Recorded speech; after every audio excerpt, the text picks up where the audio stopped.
Hi guys! It's me, Adi! For today's video guys, meron po tayong bisita! Siya si Chel! So for today's video mga guys, mag-question and answer kami. So siya magtatanong siya ng 10 question and sasagutin ko and then same as mine. Okay? Let's start. So, let's start! Okay. Oh. Sino yung first love mo? Ang first love ko guys ay kasagutin ko talaga. Sagutin mo. Yung first love ko guys ay yung nag-aaral ako dun sa Alumpang. Ayaw. Yak yun. Iyak yun. Tapos ngayon guys, Sino? Hindi na alam. tatawagin na lang natin siyang Ew. Ew. Yes! Ew. Okay. Anong question ko sa'yo? Kumusta ka at bakit? Okay ako. Dahil. Dahil okay na yung life ko ngayon. Wow! Charay!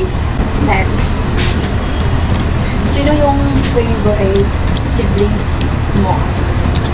Ay, una guys, may favorite ako sibling ako. Yung hindi pa siya nawala sa mundo. Siya yung pinaka-paborito kong ate. Kasi Ako binibigay din. niya lahat ng gusto ko. Ako din Tapos, guys. Yun yung favorite ko. Kung ano yung paborito ko. Ano yun?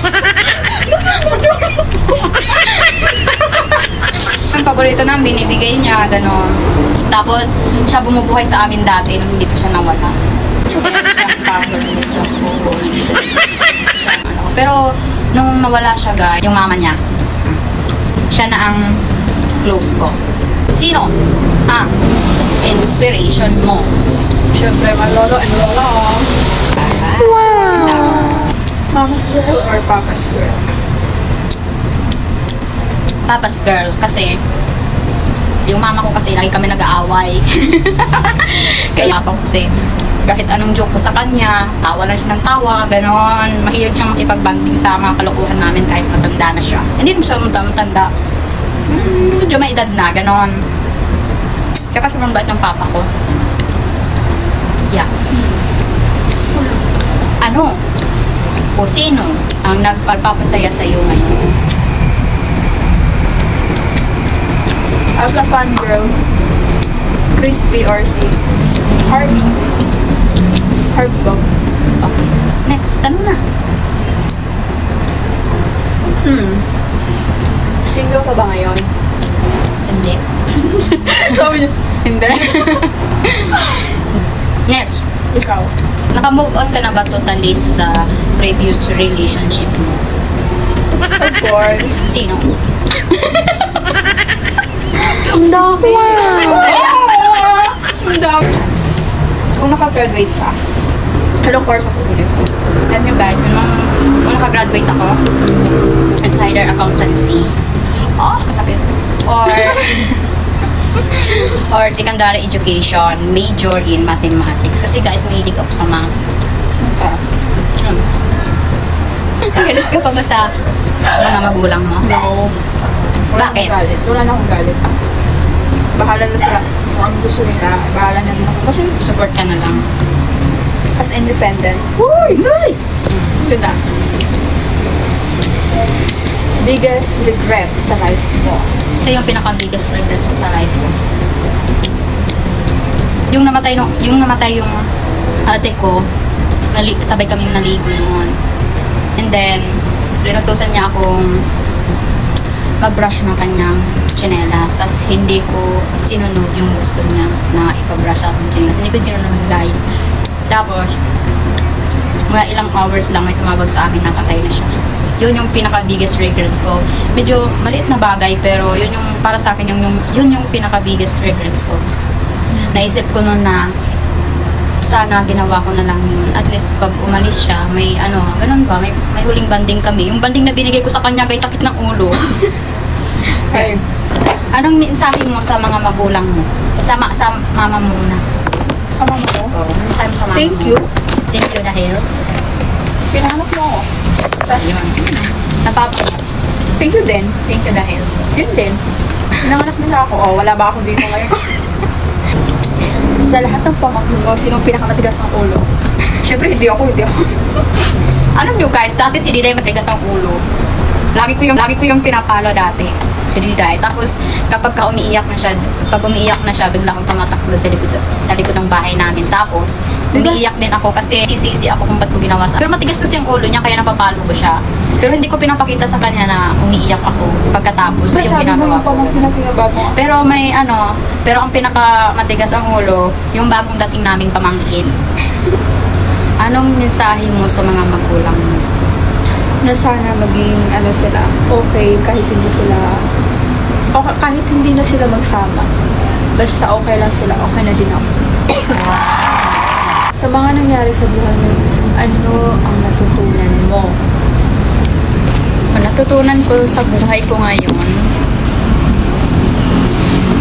kahit gaano kahirap ang buhay, laban lang at magpatuloy lang sa buhay. At saka, lagi magpasalamat sa Panginoon. Saka, huwag kalimutan na tumulong sa mga magulang. Okay? Kahit gaano kahirap ang buhay. Huwag mong tatalikuran ng mga magulang mo kasi kung ano ang mangyayari sa'yo, uuwi ka pa din sa mga magulang mo. Yun. Yan lang. Next. Ano ang mensahe mo sa mga taong nagpalaki sa'yo?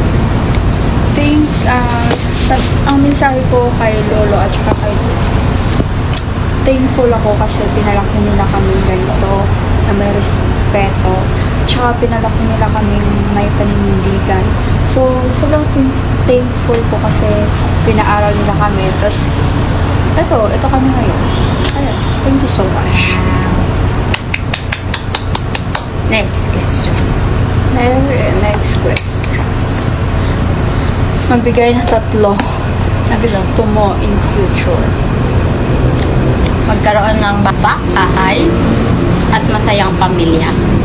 Hindi ka na bang umibig muli? 3 years, wala. Oh. Sinabi.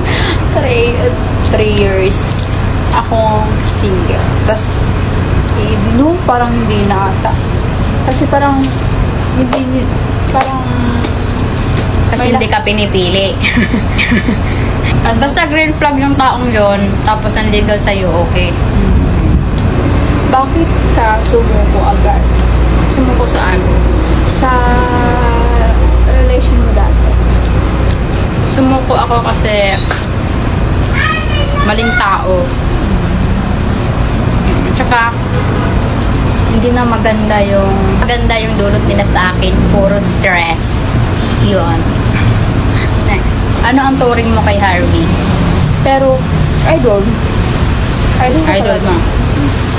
Ano na? Bakit kaya minsan feel natin hindi tayo enough? Hindi talaga tayo enough sa mga taong hindi marunong makontento. Boom! Boom! Yun na yun! Yun na yun. Okay.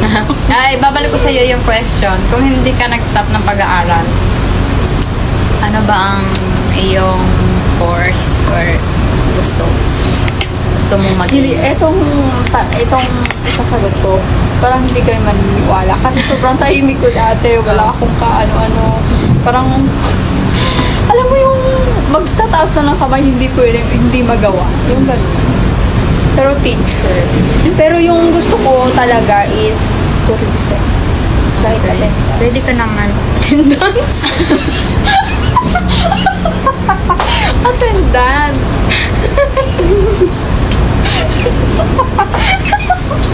Hindi ko katiyapot ko kami. Plano ka bang bumalik sa pag-aaral? Yeah. Bumalik ka na. Next year. Meron. Balik na.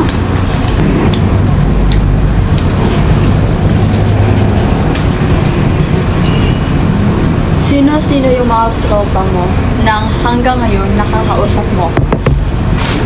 Alam nyo guys, ngayon, wala Wala. May friend ako dati nung from elementary up until now, pero hindi na kami nag-uusap. Pero mag-friend pa rin kami.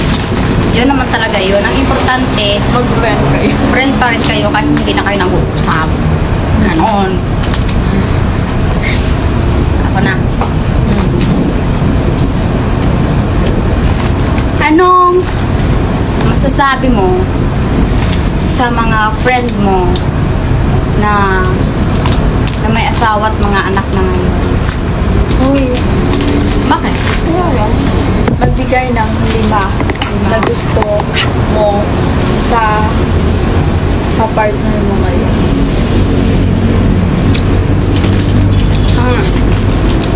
Tahimik. Mahiyain. Kapag nagbubunga nga ako, hindi na siya umiimik. Ganon. Hindi siya nag-update. Yun naman talaga ang kailangan. Assurance talaga. Anong assurance? Ay, assurance. Family-oriented siya. May itatanong ka di ba sa akin? Ako na yung magtatanong sa sarili ko. Hoy, tanong mo sarili mo.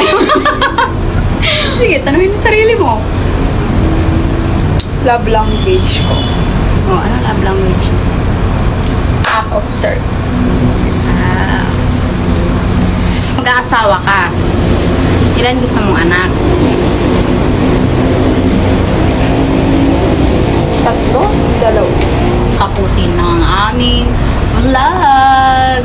See you on our next vlog, guys.